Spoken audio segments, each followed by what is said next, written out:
What is up, YouTube? It is your boy Warbird back with another Battlefront 2 video. Just a quick little intro though. I do apologize for being so delayed on this upload. It was meant to come out a long time ago, and as a lot of y'all probably know, Texas got hit with a big blizzard is the closest thing to call it for us. We've never even gotten a foot of snow here, and apparently, well, I say a foot. We've never even gotten like a full inch that sticks to the ground, and we got way more than that. Roads were blocked, power kept going in and out, so I just was not able to get the gameplay recorded and then also the video edited. So here it is now, but I am going to try and make it up by uploading a couple videos this week and maybe even a couple next week too, just to get this kind of on the road again. But that's enough of that. Here's the video. So obviously, as you can tell, we're covering Bossk, and the first star card I want to look at is Name Your Poison. I actually used to use it all the time when I first started using Bossk, and occasionally I'll still put it on. But it is one that I've kind of drifted away from just because I think the Proximity Mines is a slightly better card, the one where it activates faster. But this is still a good pick. Now, quick disclaimer, Bossk as a whole is one of my favorite villains in Star Wars Battlefront 2. He's so incredibly easy to use to me. He's a very ability character. If you are using his gun as your primary means for killing the enemy or even damaging the enemy, unless you're just a great sniper in this game, you're gonna struggle. I mean, you see, I hit a couple shots here and there was two, but they were running directly at me. If they're running horizontal to me, or they're running side to side, or zigzag, or they're rolling a lot, basically, if you're playing real people, which I think this is just bots because I was in co-op. If you're playing real people, that sniping is gonna suck. It's so hard to hit people. Now, you do want to wait because when you aim in, it does this little circle thing around your target, and that means it's powering up. So that's the level of damage it will do. So once it's at full power, you can one-hit kill most enemies. I mean, heroes are obviously an exception because they've got just stupid amounts of health, but when you're dealing with heroes, you do want to activate your little grenade launcher ability because it does splash damage. And even if it doesn't end up hitting the enemy, if it comes close to it, it'll explode after a couple of seconds of being on the ground. You also want to drop your proximity mines, which is why I like that star card. I'll show it to you right now.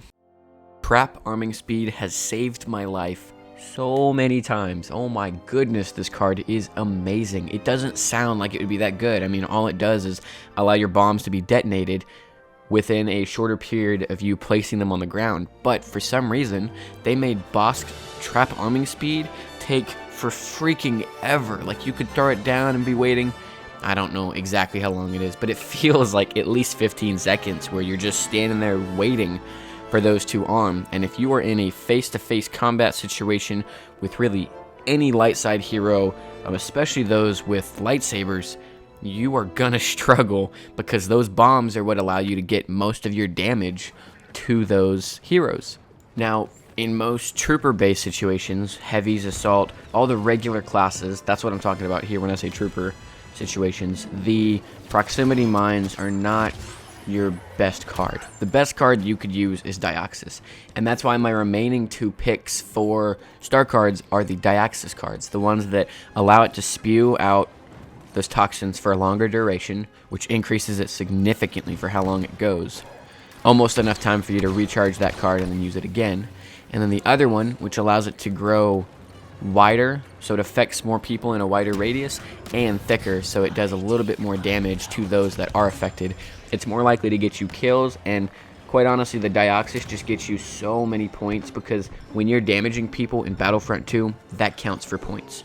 So the entire time, it helps in situations like this. For example, on Naboo, when there's a lot of close, tight corridors, it helps create little areas where people kind of stay away from, and most of the time it won't take all of the health from the people it's damaging, but for some reason people will avoid it like it's the plague. I mean, I get it, it's taking damage, but in most cases, like that Enforcer right there would have been barely affected by the Dioxis grenade.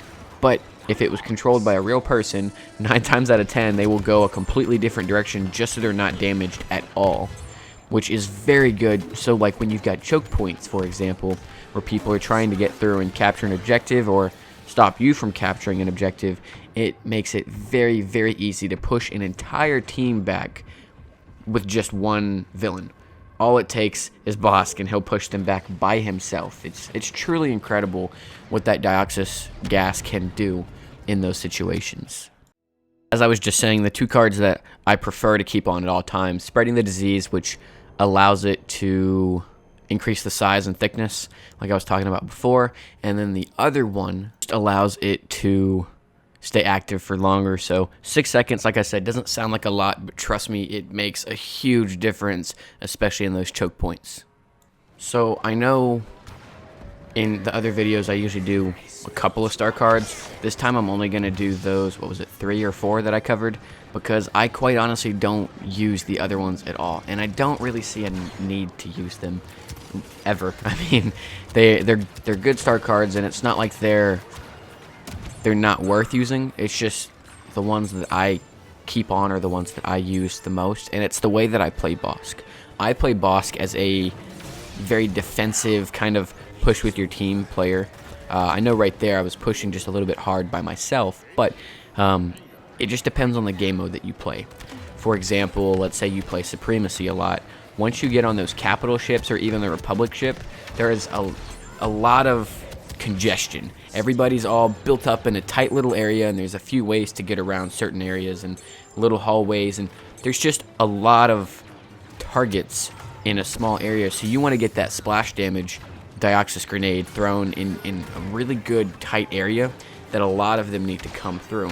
And once you get that area kind of locked down with the Dioxys grenade, then you can move in a little bit and maybe drop your proximity mines. If you're ever struggling and you have low health, you want to back up, because Bossk doesn't have a health on kill card.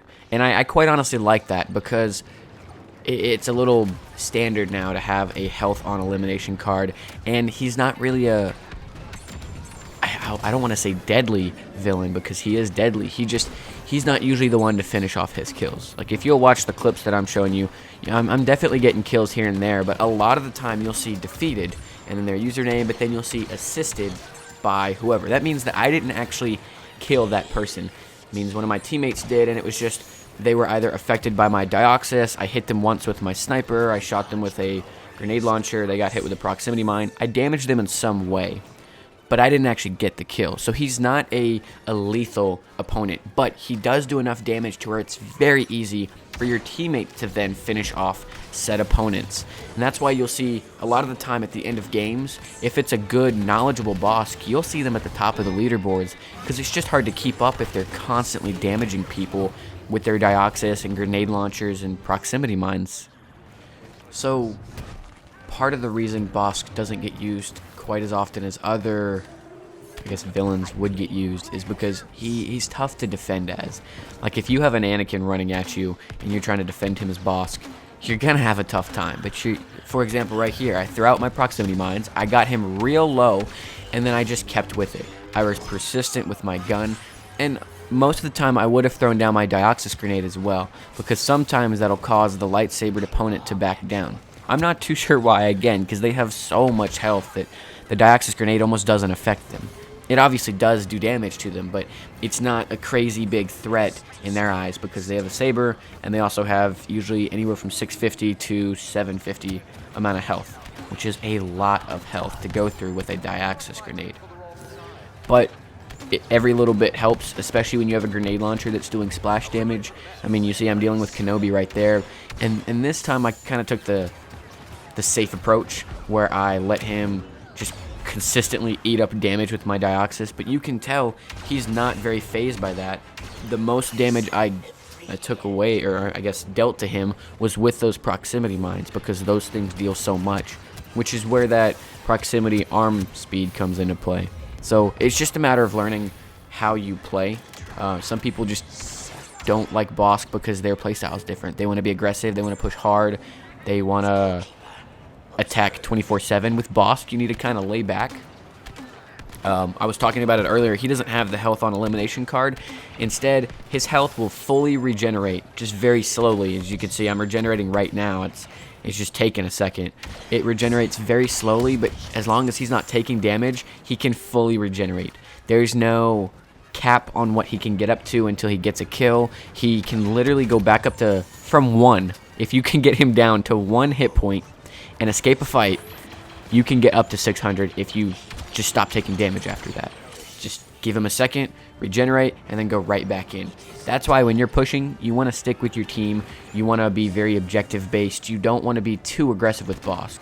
Now, there are exceptions. Obviously, if you're great at using the grenade launcher and you understand his proximity ability, and you even could get a good placement for your Dioxis grenades, sometimes it might be worth risking the aggressive push. But most of the time, you want to hang back, just kind of use his abilities, and get that passive XP and points from just playing as Bossk. Because that Dioxis grenade truly carried Bossk as a villain. Without that, I don't think he would be anywhere near as strong as he is right now in today's game. And luckily, they're not planning on changing him, so exactly as you see him in this video and exactly as you can play as him right now is how he's going to stay. So there's no learning curve. He used to be a little bit different. They've changed him up since launch, but like I said, now they're not changing anything, so you can learn him as is, and then you won't have to relearn him all over again. So I hope you guys did enjoy this video.